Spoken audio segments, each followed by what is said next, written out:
Sejam todos bem-vindos ao Podeng AEPA, o podcast da Associação dos Engenheiros de Pouso Alegre e Região, em colaboração com o CREA de Minas Gerais, voltado para o mundo da engenharia. Eu sou Adílio Rocha. Eu sou Marina Ribeiro e sejam todos muito bem-vindos a mais um episódio desse podcast. E hoje vamos discutir o tema carros elétricos. Estamos aqui com o convidado Leandro Alckmin Teixeira, que tem a carreira e formação em engenharia elétrica. Exatamente. Eletricista. Isso, o título do profissional é engenheiro eletricista. Eletricista. Perfeito. Leandro, seja bem-vindo. Obrigado. Leandro, seja bem-vindo a esse bate-papo com a gente hoje. Gostaria de pedir para você falar um pouco sobre as suas formações, a sua carreira, um pouco da sua vida, para quem for nos assistir, está sabendo quem é o Leandro, quem é esse profissional que vai estar com a gente por esse período. Antes de mais nada, eu agradeço o convite. É muito gratificante estar aqui, tendo a oportunidade de expor um pouquinho aí, né, do que a gente sabe.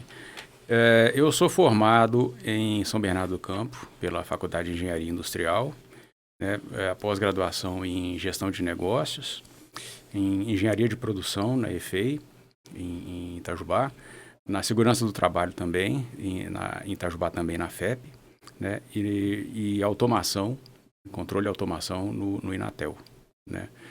Ano que vem ainda tem uma graduação em Filosofia a caminho, então nós estamos aí na luta.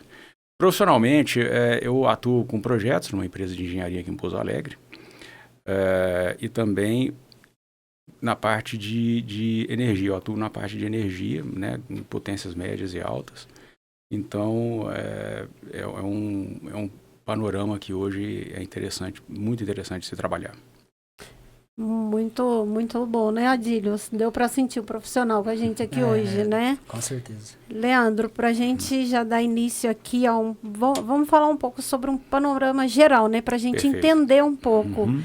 O que exatamente define um carro, né, elétrico e como ele difere em termos da engenharia de um carro a combustão? Perfeito.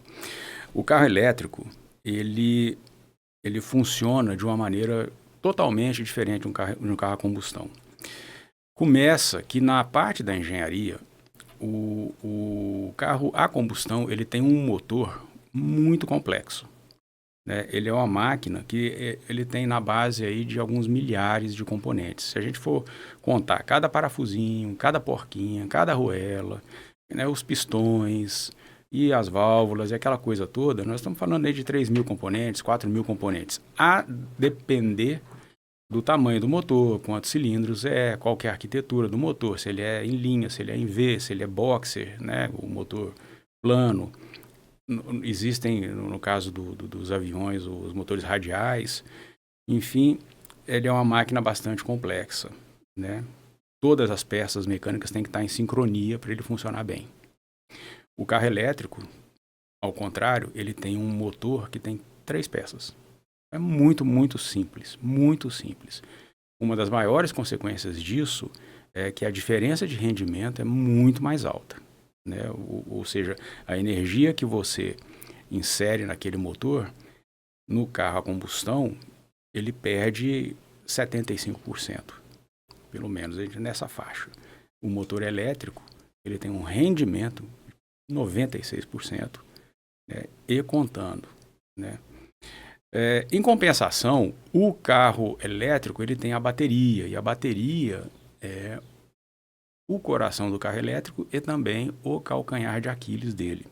Por quê? Porque é complexo você produzir uma bateria com essas capacidades, com essa autonomia que é necessária e nesse nível de potência que é de empurrar um veículo, né?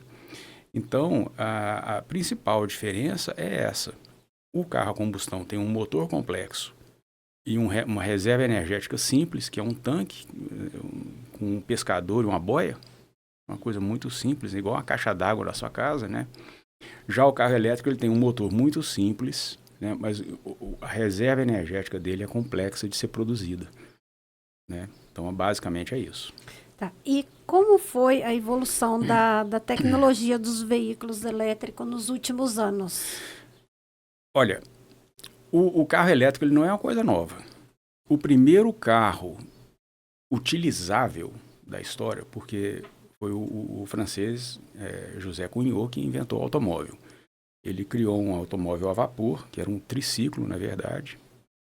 Curiosamente, ele fez uma tração dianteira, mas ele não era fácil de ser utilizado, porque como ele era a vapor, quer dizer, ele era uma combustão externa. Ele tinha uma caldeira e aquela coisa toda, então ele não era uma máquina fácil de lidar. O primeiro carro que era utilizável foi o elétrico. Ele não foi uma combustão, ele não foi um motor a vapor, ele foi um elétrico. Então, hoje, nós estamos na 5ª geração do carro elétrico, né? Que é uma geração que é muito mais avançada do que a primeira, né? Então, nos últimos anos, o que a gente tem visto é que o sistema de produção desses carros, pela própria evolução tecnológica das últimas décadas, ela é muito diferente de um carro convencional. Muito diferente.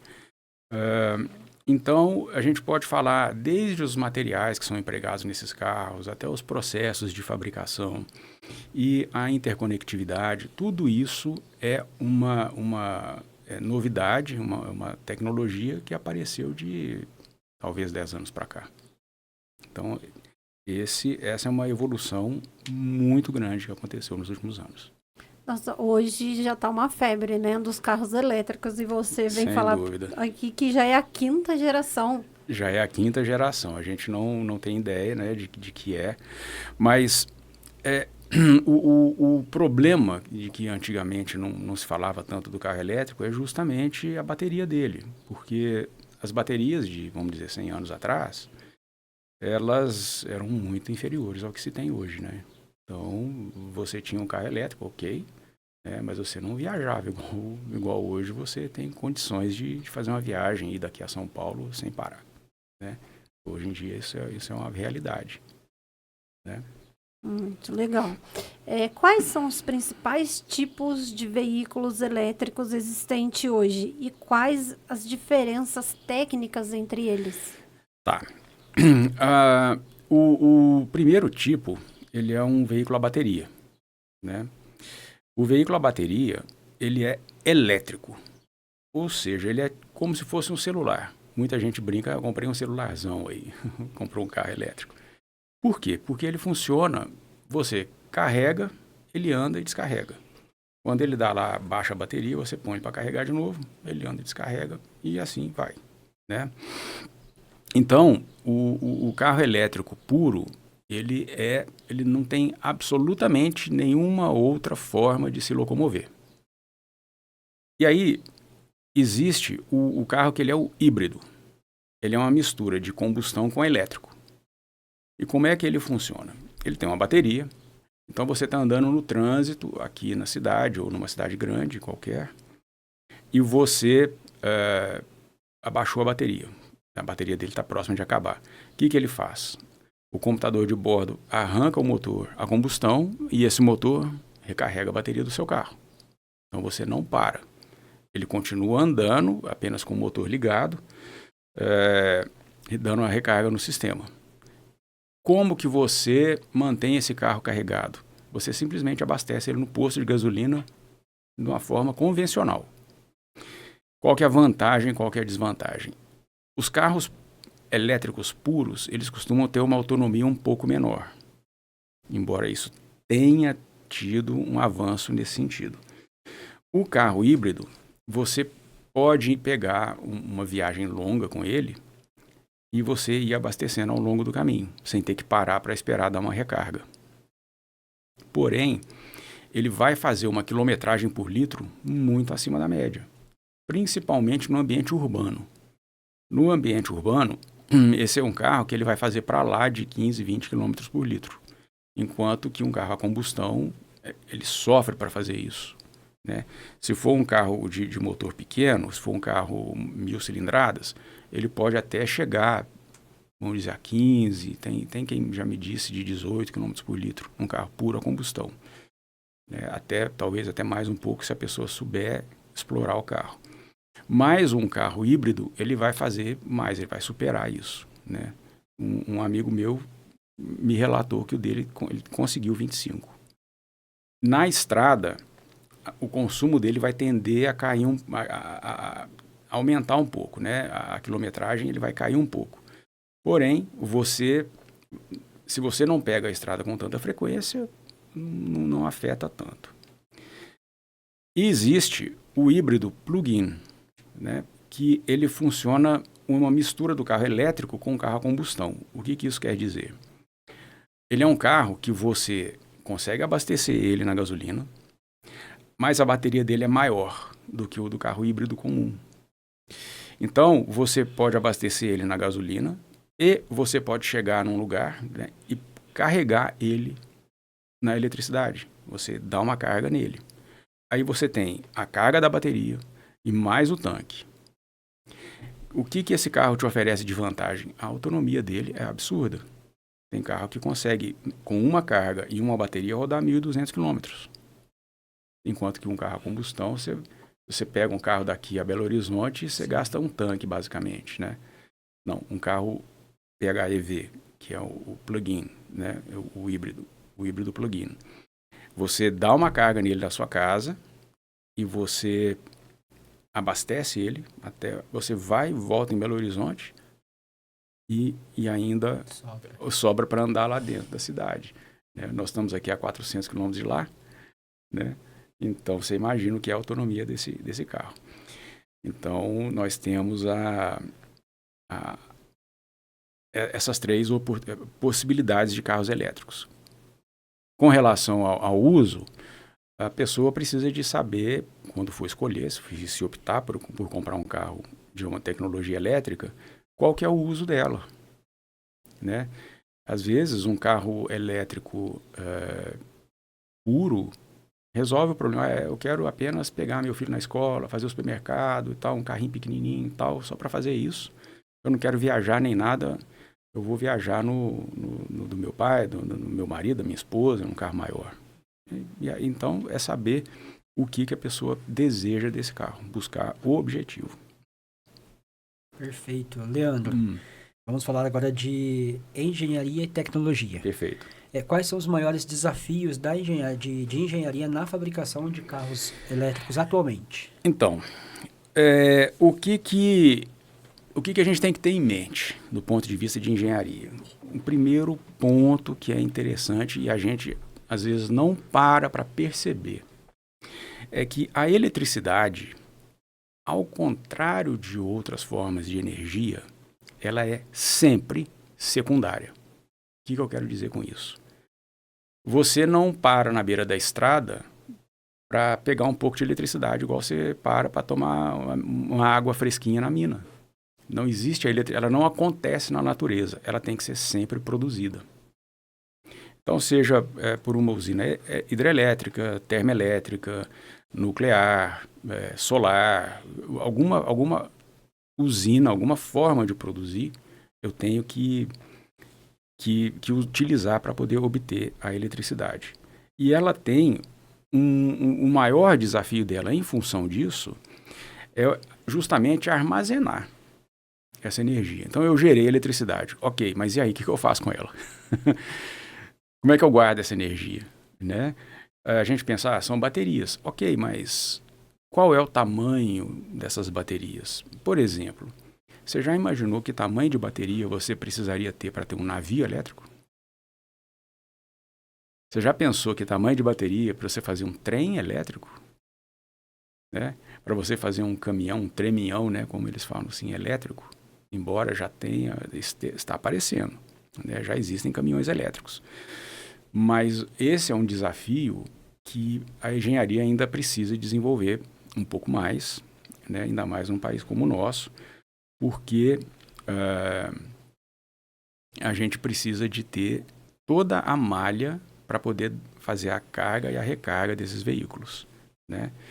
Então, a gente tem que ter a consciência de que vai haver um convívio da tecnologia do petróleo com a tecnologia do carro elétrico, porque esse desafio de armazenar a energia elétrica, ela é um calcanhar de Aquiles da tecnologia. Falando aí de bateria, ela é o coração do veículo elétrico, né? Uhum. Pode nos explicar como que ela funciona e quais são as principais inovações nessa área? Olha, a bateria, ela funciona, ela é uma pilha, né? A pilha que a gente estuda lá no secundário. Ela é um acúmulo de elétrons num polo da bateria, né? Que ele quer fazer o quê? Ele quer ir para o outro polo, ele quer ter igualar os potenciais dos dois polos, certo? É isso que produz a eletricidade. A eletricidade nada mais é do que um fluxo de elétrons, né? Então, a bateria hoje, ela realmente é um desafio muito grande em muitos aspectos. O principal sendo o desenvolvimento de materiais que sejam capazes de reter essa energia por um tempo razoável. A gente percebe, quando você compra o celular, né, novo, por exemplo, você vai lá e compra o celular. Aí você vai ligar o celular. Ele não está com a carga de 100%, nem de 80%. Ele vai estar com 30%, 50%, porque ele parado na loja, ele vai descarregando com o tempo. Devagarinho ele vai descarregando. Né? Então, se você deixar ele muito tempo parado, lá na vitrine ou na estante da loja, quanto mais tempo ele ficar, mais ele vai descarregando. Então, você ter um carro que consiga armazenar eletricidade suficiente e reter essa eletricidade, esse hoje eu imagino que seja o maior desafio, com certeza, do que outras questões, como a busca de materiais, a questão da segurança, a questão da produção em si dessa bateria. A questão da segurança é um segundo problema, porque existem relatos de baterias, né, que não suportam, né, a carga e entra realmente em combustão. Ela entra, pega fogo.